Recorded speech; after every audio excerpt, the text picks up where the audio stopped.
এই ঘটনা দেখে ভয়ে কেউ সেই পাগলির কাছে আর যায় না, পাগলিকে দেখে ভয়ে দূরে দূরে থাকে।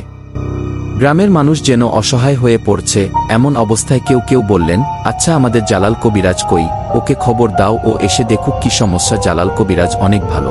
মনে নেই জালাল দুটো জিনকে বন্দী করে মেরে ফেলছে, সেই জিন দুটোর মা বাবাকে আবার বোতল বন্দী করে পুঁতে রেখেছে গাছতলায় মাটির নিচে। গ্রামের দু একজনের মুখে কথাটা শুনে সবাই মিলে জালাল কবিরাজকে খবর দেয়া হলো। আর খবর দেওয়ার বেশ কিছুক্ষণ পর যারা জালাল কবিরাজকে ডাকতে গেছিল তারা এসে বলল, জালাল কবিরাজ বাড়িতে নেই, উনি কাজে শহরে গেছে, ওনার বউ বলল ফিরতে 4-5 দিন দেরি হবে। জালাল কবিরাজ 4-5 দিন পর ফিরবে। কথাটা শুনে গ্রামের কয়েকজন বলল, কবিরাজ আসতে তো 4-5 দিন দেরি, আমরা একটা কাজ করি না, আমরা আজকে অন্য একটা কবিরাজকে গিয়ে নিয়ে আসি, দেখি উনি কি বলে।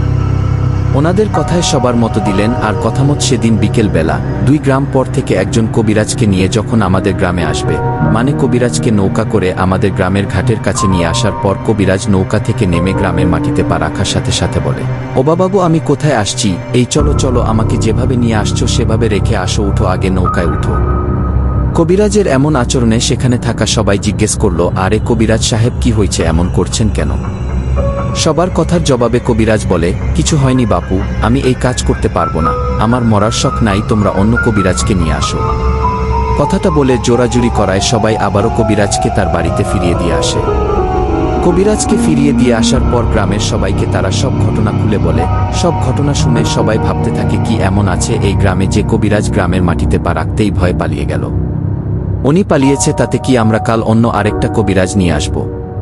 কথাটা বলে যে যার বাড়িতে চলে গেলেন। পরের দিন কথামত আবারও গ্রামের সবাই এক জায়গায় জড়ো হলেন আর 3-4 জনকে পাঠালেন অন্য এক কবিরাজ নিয়ে আসতে। সবার কথামত 3-4 জন চলে গেলেন অন্য এক কবিরাজ নিয়ে আসতে। তারা বেশ দূর থেকে অন্য একটা কবিরাজকে নিয়ে নৌকা করে আসতে লাগলেন আমাদের গ্রামের দিকে।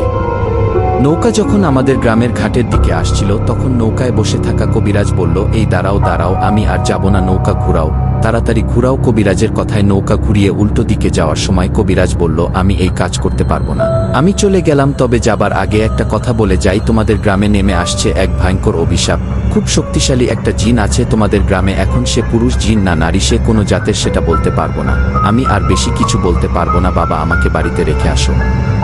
আগের কবিরাজের মতো এই কবিরাজকে বাড়িতে রেখে এসে গ্রামের সবাইকে সব খুলে বলা হয়। সব শুনে গ্রামের সবাই তো মারাত্মক ভয় পেয়ে যায়। সবাই বুঝতে পারে নিশ্চয়ই গ্রামে ভয়ঙ্কর কিছু আছে, আর সেটা ওই পাগলি বিদ্যা হতে পারে। সবাই অনেক ভয় পাওয়ায় গ্রামের একজন মুরব্বী বললেন, সবাই শোনো, জালাল কবিরাজ আসতে 2-3 দিন দেরি আছে, এই 2-3 দিন সবাই সাবধানে থাকবে, সন্ধ্যার পর যত কাজ থাক কেউ বাহিরে বের হবে না। মুরব্বীর কথায় সবাই সম্মতি দিয়ে যে যার বাড়িতে চলে গেলেন। আমিও চলে গেলাম বাড়িতে। বাড়িতে যাবার পর সেই রাতে পরি আমার কাছে আসে। পরি এসে আমাকে বলে, কি হলো, তোমাকে চিন্তিত লাগছে, ভয় আছো মনে হয়। পরির কথার জবাবে আমি বললাম, ভয়ে থাকবো না, 2 দিনে 2 জন কবিরাজকে নিয়ে আসতে গেছিলাম, 2 জন কবিরাজি ভয়ে গ্রামে আসেনি, গ্রামে নাকি ভয়ঙ্কর একটা জিন আছে, সে খুবই শক্তিশালী। পরি কি? হ্যাঁ, এই কথাটাই আমি তোমাকে বলতে আসলাম, তোমাকে বলছিলাম না আমার পরিচিত অন্য গোত্রের একটা জিনকে খোঁজ নিয়ে বলছি তোমাদের গ্রামের ব্যাপারে। সে জানিয়েছে তোমাদের গ্রামে খুব শক্তিশালী একটা জিন আছে, তার ব্যাপারে বেশি খোঁজ নিতে পারেনি। সে আরও বলল, এই গ্রামের মানুষের ভুলের জন্য গ্রামে নেমে আসছে অভিশাপ। পরীর কথায় আমি অবাক হয়ে বললাম, হ্যাঁ পরী, ও ঠিক বলছে, আমাদের গ্রামের সবাই এক ভুল করে বলছে 2 জন জিনকে মেরে ফেলছে। পরী, কি বলো, কিন্তু কেন? আমি 2 দিন পর তোমাকে সব খুলে বলবো। আজ না, আজ তুমি যাও, আমি ঘুমাবো। আমার কথায় পরী কিছু না বলে চলে গেলেন।